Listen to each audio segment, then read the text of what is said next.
At ngayon, makikita mo, hindi naman importante rito partido na eh. Di ba? Ang importante na rito, naninindigan. Eh ano ba naman pag-awayan nila yung PDP laban na yan, mga kaibigan? Ha? Anong kabuluhan niyan sa kapakanan ng bansa at ng mamamayan? Ang awayin nyo yung China, di ba? Eh nag-aaway kayo sa darak eh. Darak yan eh, yung PDP laban. Ha? Sabsaban yan eh. O, diyan kayo nagtatalo, nagbabangayan. Eh hindi na ako naniniwala dyan, drama yan, mga kaibigan, para mamatay yung alab, ha? Mga kaibigan, nag-aalab na damdamin ng taong bayan sa pagpanaw ni dating Presidente Noynoy Aquino na ika nga po, ito ay maitatransform na sa boto ng taong bayan. Ayan po mga kaibigan.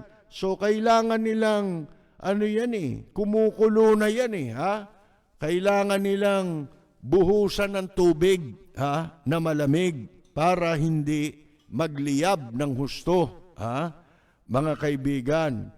Ayan, puro sa kapakanan lang nila yan Kapakanan ba ng tao yan? May pandemya pa nga ngayon, diyan sila abala sa sa PDP laban. Pagkaiba ang ika nga po pumustura ng kampanya at pinag-usapan ng politika, walang hiya yun. Yun ang sasabihin nila, walang hiya ito May pandemya tayo di ba? Pagkatapos, puro tungkol sa kanila Tungkol kay Digong wala na yan Si Digong wala na yan. Alam nyo ito ituturo ko sa inyo. Yung mga sinasabi nila ngayon, huwag nyo nang papatulan. Ang ituloy ninyo, yung pagtawanan nyo na lang sila. Ipakita nyo na wala na kayong natitirang anumang paniwala pa.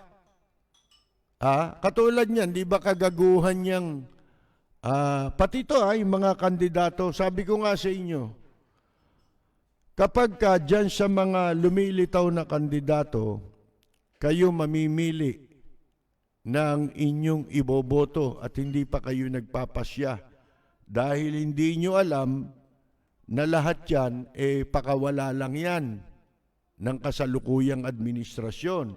Katunayan, kaalyado yan Di ba? Halimbawa, meron pa ngayon may padasal-dasal pa Sipin mo, ang daming kasalanan nito mga taong ito sa bansa at mamamayan, pero sila pa matapang magdasal. Doon sa Baraswain pa yata nagdasal sa simbahan ng Baraswain. Mga kaibigan, kung saan pinagtibay ang ating saligang batas. Sipin ninyo yan Nagdadrama si Lacson tsaka si Tito Soto. Kesyo meron daw silang consultation. Gano'ng kalaki kasalanan nitong mga taong ito? Hindi makapag-aabuso yang si Digong nyo kung hindi nila kinampihan yan. Kung hindi nila diniinan lahat ng polisiyang pinatupad niyan sa kanyang administrasyon laban sa mamamayang Pilipino. Magtatagumpay ba China rito kung hindi sila nanindigan para sa bayan? Saan sila nanindigan? Tama raw si Duterte. Dahil pinapatay. Tama yan. Anong batas yun? Batas ng kahayupan. Yung pong, tawag mo rin sa anti-terror. Yung anti-terror. Di ba si Lacson ang may gawa nun? At yan sila Tito Soto yan daw, pinakamabuti raw na batas yan. Mga kaibigan. Paano mo iboboto yan? Di na namimili ka ng taong magwawalang hiya sa'yo. Di ba? Kaya useless Pag-usapan nyo yan Ang dapat dyan, pinagtatawanan, ginagawang katatawanan ang lahat ng ginagawa nila. Total, iniinsulto na tayo eh. Ginagawa kayong gago, tanga, bobo. Kayo yung papalit, dun sa tabogo ngayon. Yun din ang mangyayari. Kaya sabi nga pag ikaw ay nakipagtalo sa estupido, yung estupido nagiging dalawa. Sino? Yung kausap mo tsaka ikaw, pareho na kayong estupido. Ganun yun. Pero kung yung mga yan, pagtatawanan mo na lang, wala na. Ganyan-ganyan ang nangyari kay Marcos sa mga huling panahon ni Marcos.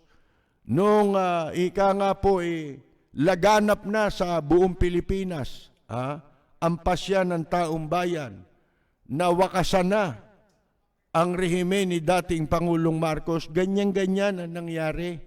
Pinagtatawanan na lang. Mga kaibigan, si Marcos, kung ano-ano ang pinagagagawa. Yung mga yan lahat, alam nyo, sa tutuusin, Liberal Party lang naman ang matitira dyan Ano ba yan? Hugpong. Wala naman yan Isang panibagong lang yan grupo para mawala na ng kapit itong mga yung mga ipinagmamalaki nila itong PDP laban. Ito kami nagpatakbo sa iyo, kaya kailangan bigyan mo kami ng pwesto. Mukhang gago yan si Coco Pimentel. Matagal nang pindeho yan, di niya alam mga kaibigan Yun ang masama kay Coco Pimentel. Matagal na siyang binababoy ni Duterte. Duterte pa rin siya. Palibasa, malaki kasalanan Ano kasalanan? Hindi ba yan ang mga nag-udyok na makipag-lips to lips itong Pilipinas dyan sa ikompormiso Pilipinas dyan sa China? Yan ang mga pasimuno Kaya naisip ko rin na itong si Marcos, nung pinakulong yung tatay ni Coco Pimentel, tama rin si Marcos Alam nyo kung bakit? Ano ba naging kaso nun? Nung ipakulong ni Marcos yung si Nene Pimentel, bagay, namatay na yun. Kasi hindi nyo na alam di ba? Kasaysayan si Nene Pimentel, ang naging kaso niya, yung tatay ni Coco, kung bakit siya pinakulong ni Marcos nung martial law. Kasi merong nagbibigay daw ng pera itong si Pimentel sa mga MPA. Yung supporter ng MPA. Bilang supporter, binibigyan niya ng pera. Yun ang dahilan ba't nakulong siya. Barya lang naman, maliliit na halaga yung sinasabing iniaabot ni Nene Pimentel. Ngayon, nagkakatotoo di ba? Nagkatotoo yung pagiging komunista, utak komunista nitong mga Pimentel, mga kaibigan, dahil dyan. Hindi ba? Dapat nga daw makipag-alyansa yung PDP laban. Nakipag-alyansa yan sa Communist Party ng China. Mga kaibigan, ng CCP. Yan ang totoo. Ngayon, ang gusto nila ngayon, pag-usapan sila, di ba? Pag pinag-usapan sila, paano nila gagawin yun para sila na lang ang pag-usapan? Kita mo, pati television station ng gobyerno na ang gumagastos dyan, taong bayan. Dapat yan ginagamit sa mga programa lang ng gobyerno. Yung programs, hindi yung programang pan-television per se. Kung hindi, kung ano yung mga inisyatibo, mga proyekto ng gobyerno, ng administrasyon, yun lang ang ipipresenta mo. Hindi mo pwedeng gamitin yan para banatan mo yung iba. Bakit? Sino man ang banatan mo dyan, kasali yun sa pinanggagalingan ng pondo ng bayan na ginagamit para isustini iyan pong pagpapatakbo ng mga tanggapan ng gobyerno. Kasama yan dahil yan ay government station yan. Akalain mo ginamit sa aktibidad ng partido ng PDP, padapa. Huwag kayong maniwala dyan.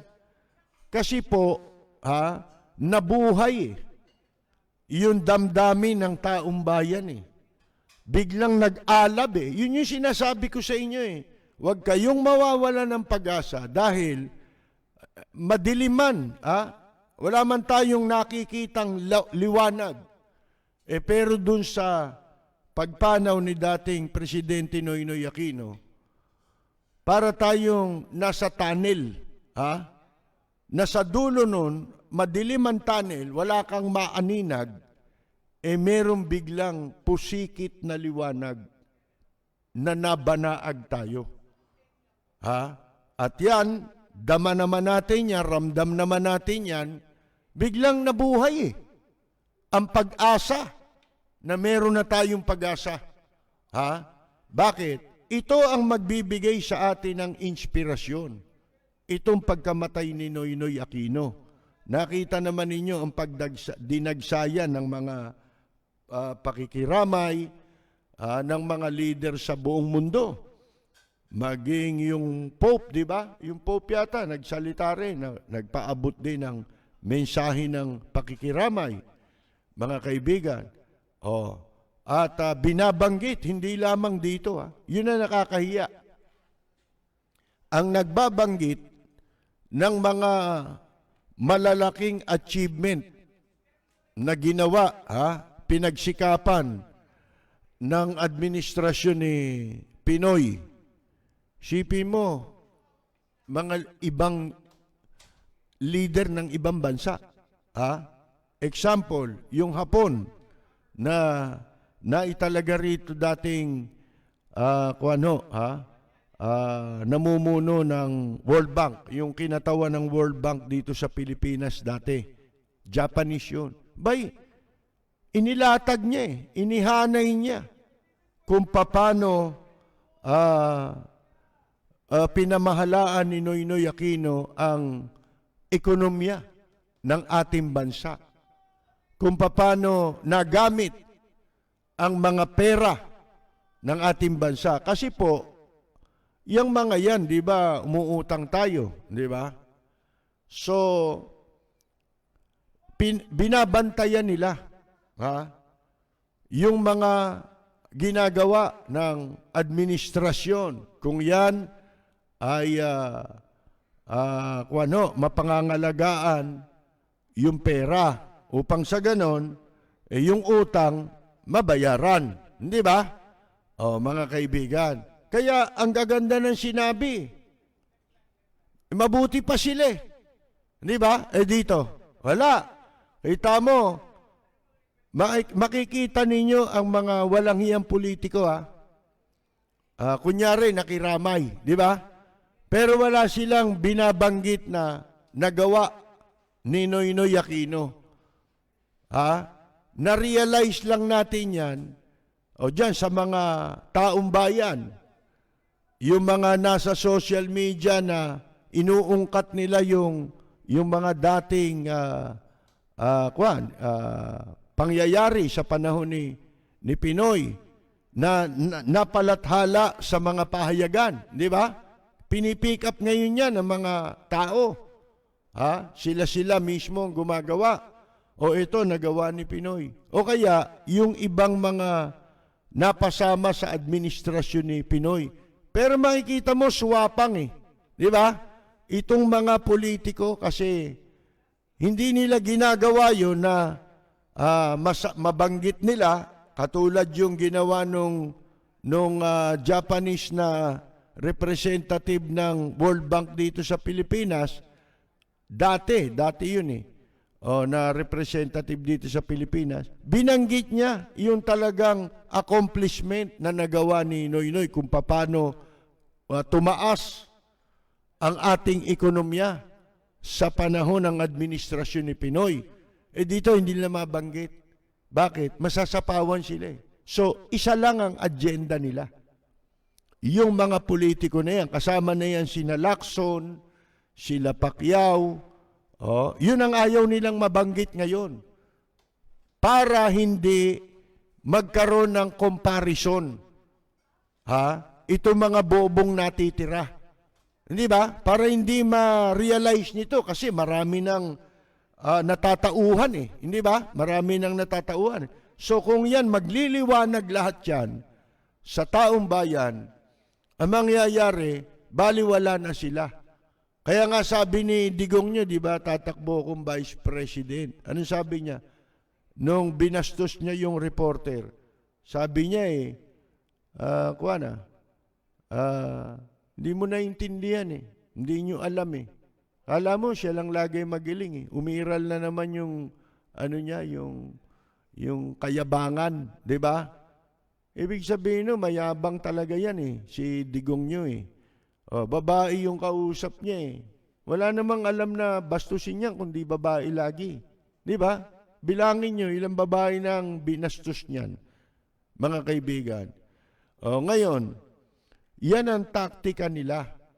Kaya naghahati-hati sila ng trabaho. Yung binulgar ni dating Senador Antonio Trillanes deport na binasa naman natin dito, di ba? At pinarinig pa natin sa inyo. Tungkol doon sa kontrata ng pamilya ni Bongo, di ba? Mga kaibigan, anong ginagawa nila ngayon? Nagpakawala ng isang asong nakalawitan dila, tumutulo palaway. Isang asong pumapagpagandila, na si Paras, mga kaibigan. Ito, nakapagsasalita lang ito eh. Yun lang ang kaibahan niya sa tunay na aso eh. Siya nakapagsasalita, yung aso hindi eh.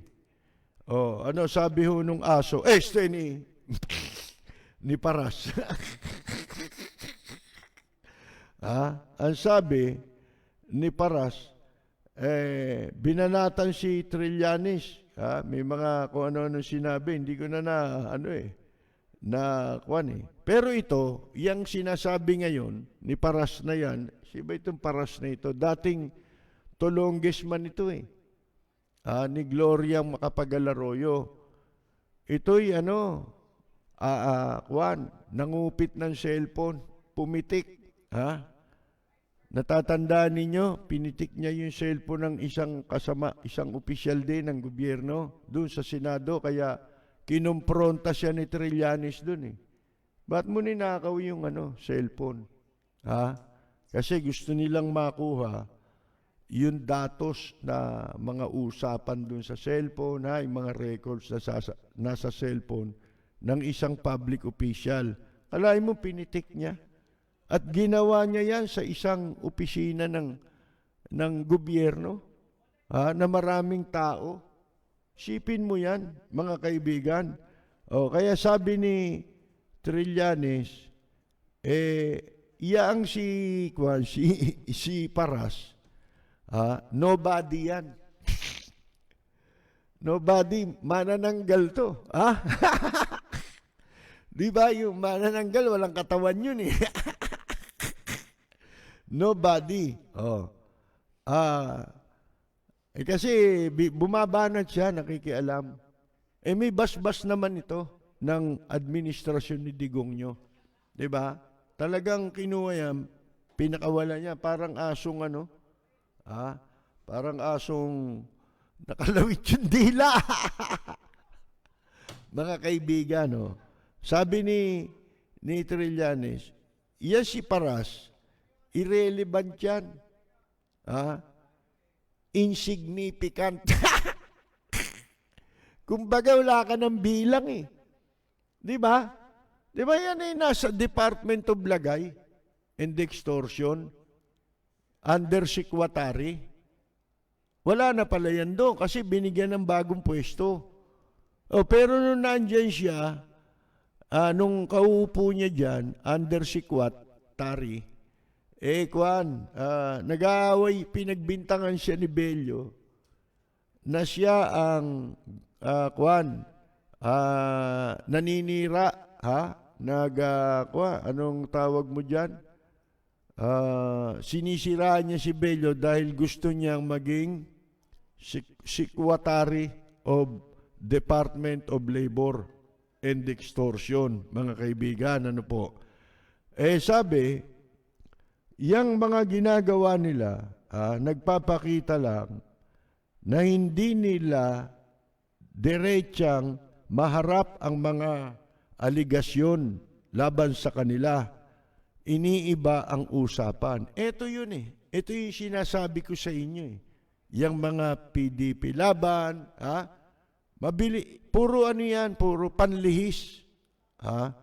Pero kung kukumustahin mo, ito ngayon ang tanong. Ano ang importansya ng PDP laban na pinagtatalunan nila? Kung ang pag-uusapan natin kapakanan ng bansa, ng mamamayan, may mapapala ba tayo ron? Hindi ba yun pansarili lang nila? Mga kaibigan, pansariling ambisyon, pansariling paghahanda para sa pansarili nilang sabsaban sa susunod na administrasyon. Kahit na wala pa silang naipakikitang kakayahan na nagawa sa loob ng mahigit 5 taon sa gobyerno. Yun ang masakit, mga kaibigan. Yan ang pansinin ninyong mabuti. Walang kabuluhan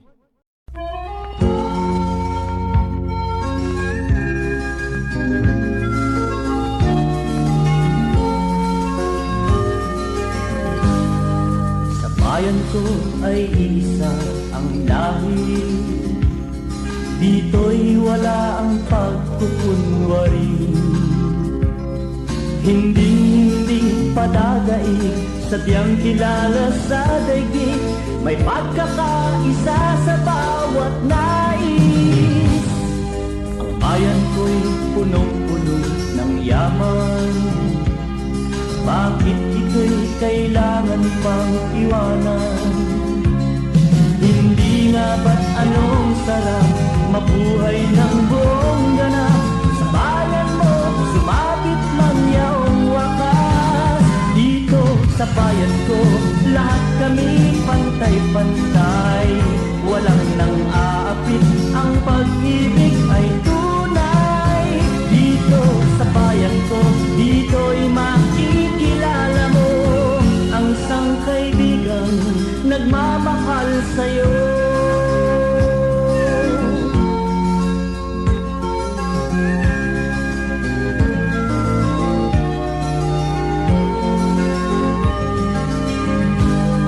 Ang bayan ko'y punong-puno ng yaman, bakit ito'y kailangan pang iwanan?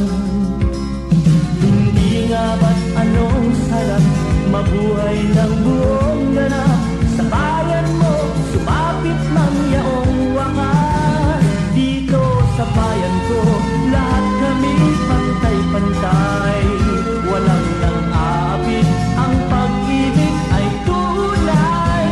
Dito sa bayan ko, dito'y makikilala mo ang mga kaibigang nagmamahal sa'yo. Dito sa bayan ko, lahat kami pantay-pantay. Walang nang aapit, ang pag-ibig ay tunay. Dito sa bayan ko, dito'y makikilala mo ang isang kaibigan, ang mga kaibigan, ang bawat kaibigan na